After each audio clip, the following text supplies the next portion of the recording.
আসসালামু আলাইকুম। আমি রাইসুল। ট্রাইংকো চ্যানেলে আপনাকে স্বাগতম জানাচ্ছি। আজকে থেকে এই চ্যানেলে data structures and algorithm with JavaScript এই কোর্স শুরু হতে যাচ্ছে। এই কোর্স থেকে আমরা কি শিখতে পারবো? প্রথমত একটা প্রোগ্রামিং ল্যাঙ্গুয়েজ শিখতে পারবো, সেটা হবে জাভাস্ক্রিপ্ট এবং different type of data structure সম্পর্কে জানবো। কিভাবে প্রোগ্রামিংয়ে থিংকিং করতে হয় সেটি জানবো। বিভিন্ন ধরনের অ্যালগরিদম কিভাবে তৈরি করতে হয় সেটি আমরা শিখতে পারবো এবং সবকিছু শেখার পরে আমরা অনেকগুলো কোয়েশ্চেন সলভ করব। এবং এই কোর্সে আমরা যে জিনিসগুলো শিখবো সবকিছু আমরা বিভিন্ন ধরনের অ্যানিমেশনের মাধ্যমে শেখার চেষ্টা করব, যাতে আমাদের ভিজুয়ালাইজ করতে সুবিধা হয়। তাহলে শুরু করা যাক। একটা রিয়েল লাইফের সিনারিও, যদি কোনো ব্যক্তিকে দিয়ে আমাদের কোনো কাজ করাতে হয়, তাহলে তাকে আমাদের কিছু সেট অফ ইনস্ট্রাকশন দিতে হয় এবং সেটা দেওয়ার জন্য আমরা কিছু কমিউনিকেশন ল্যাঙ্গুয়েজ ইউজ করি। লাইক দ্যাট, আমি আপনার সাথে কথা বলতেছি বাংলাতে, আমরা চাইলে ইংলিশেও কথা বলতে পারি। এখন আমাদের যদি কম্পিউটার, ল্যাপটপ এবং যে ডিভাইসগুলো আছে সেগুলোকে দিয়ে যদি কোনো কাজ করাতে হয়, তাহলে তাদের সাথে আমাদের কমিউনিকেট করতে হবে। এখন তারা কিন্তু বাংলা এবং ইংলিশ এই ভাষাগুলো বুঝতে পারে না। তারা কি বোঝে? তারা বোঝে হচ্ছে binary number, which is 0 and 1।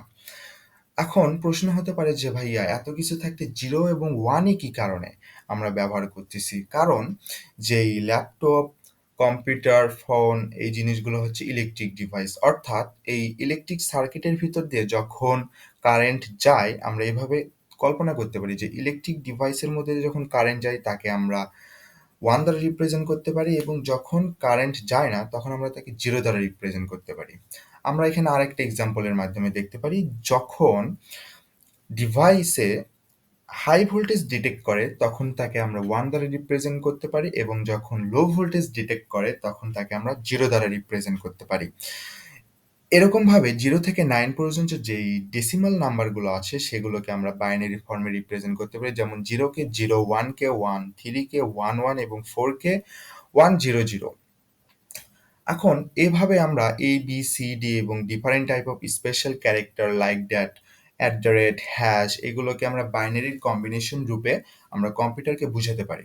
এখন আপনি প্রশ্ন করতে পারেন যে ভাইয়া, আমার যদি কখনো 46 প্লাস 31 করতে হয় তাহলে তো এই 0 এবং 1 লিখতে আমার অনেক সময় চলে যাবে।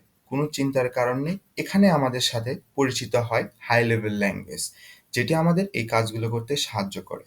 So as a high level language আমরা জাভাস্ক্রিপ্ট শিখবো এই কোর্সে।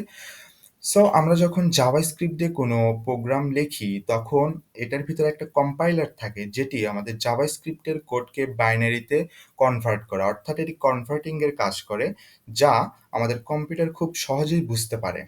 তাহলে আমরা অনেক কিছুই শিখলাম, যেমন কিভাবে কমিউনিকেট করতে হয় কম্পিউটারের সাথে। সো এখান থেকে আমাদের কোডিং এর যাত্রা শুরু হয়। তাহলে আমরা শুরু করি। সো আমাদের এখন কম্পিউটারকে কিছু ইনস্ট্রাকশন দিতে হবে, যার কারণে আমাদের প্রোগ্রাম লিখতে হবে, কিছু কমান্ড লিখতে হবে। সো সেটা লেখার জন্য আমরা জাভাস্ক্রিপ্ট ইউজ করব এখানে। এখন আমরা একটা রিয়েল লাইফের এক্সাম্পল নিতে পারি। যেমন আমরা যদি চা তৈরি করতে যাই, এখানে আমাদের কিছু র ম্যাটেরিয়াল লাগবে, লাইক দ্যাট পানি লাগবে, চা, চিনি এই জিনিসগুলো এবং চায়ের কেতলি, যেখানে আমরা চা তৈরি করবে, এবং তাপ দেওয়ার জন্য গ্যাসের চুলা। আমরা কি করব? পানি, চিনি এবং চা কেতলির ভিতরে দিয়ে তাপ দিব এবং বয়েল করব। এবং বয়েল করার মাঝে মাঝে আমরা চেক করব যে চায় কি চিনি বেশি হলো না কম হলো, অর্থাৎ মিষ্টি বেশি না কম। যদি মিষ্টি কম হয় তাহলে আমরা একটু চিনি দিতে পারি, আর যদি মিষ্টি ঠিকঠাক থাকে তাহলে চিনি দেওয়ার কোনো দরকার নাই। সুন্দরভাবে আমাদের চা তৈরি হয়ে যাবে। সো এরকমভাবে আমরা কিছু ইনস্ট্রাকশন আমাদের কম্পিউটারকে দিতে পারি। যেমন আমরা একটা ইনস্ট্রাকশন দেই 2টা নাম্বার যোগ করার জন্য।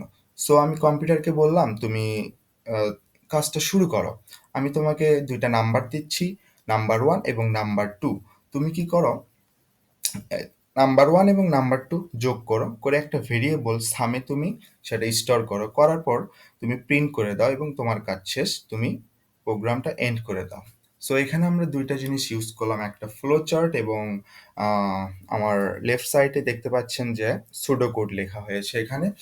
সো এই জিনিসগুলো কেন লেখা হয়? এই জিনিসগুলো লেখা হয় যাতে আমরা কম্পিউটারের সাথে কিভাবে কমিউনিকেট করতেছি সেই জিনিসগুলো ভিজুয়ালাইজ করতে পারি এবং আমরা যাতে বুঝতে পারি যে কিভাবে কম্পিউটার কাজ করছে এবং কিভাবে আমরা তাকে ইনস্ট্রাকশন দিচ্ছি। সো আমরা আরেকটা এক্সাম্পল দেখতে পারি, যেমন find the maximum of 3 given number. এখানে আমাদের কাছে ৩ টা নাম্বার দেওয়া থাকবে A, B, C। এখন প্রথমে আমরা এখানে একটা কন্ডিশন বক্সের মাধ্যমে আমরা কি কন্ডিশন চেক করব। যদি A যদি B থেকে বড় হয় তাহলে আমাদের কাছে ২ টা অ্যান্সার আসবে। একটা নো এবং একটা ইয়েস। যদি A B থেকে বড় হয় তাহলে আমরা A কে C এর সাথে চেক করব যে A কি C থেকে বড়? যদি C থেকে বড় হয় তার মানে কি অ্যান্সার, অর্থাৎ বৃহত্তম সংখ্যা অর্থাৎ বড় সংখ্যা হচ্ছে A। আর যদি না হয় তার মানে C বড়, অর্থাৎ আমরা C কে প্রিন্ট করে দেব as a large number. And then যদি আমাদের কেসে নো আসে তাহলে আমরা কি করব? তাহলে B কে আমরা হচ্ছে C এর সাথে কম্পেয়ার করব যে C কি B থেকে ছোট বা B কি C থেকে বড়? B যদি C থেকে বড় হয় তাহলে আমরা কি করব? B কে প্রিন্ট করে দেব। আর যদি B যদি C থেকে ছোট হয় অর্থাৎ C বড় হয় তাহলে আমাদের কাছে নো আসবে, অর্থাৎ আমরা C কে প্রিন্ট করে দেব। তাহলে এভাবে আমরা আমাদের যে ইনস্ট্রাকশন বিভিন্ন ধরনের সেটা আমরা কম্পিউটারকে দিতে পারি কাজ করানোর জন্য।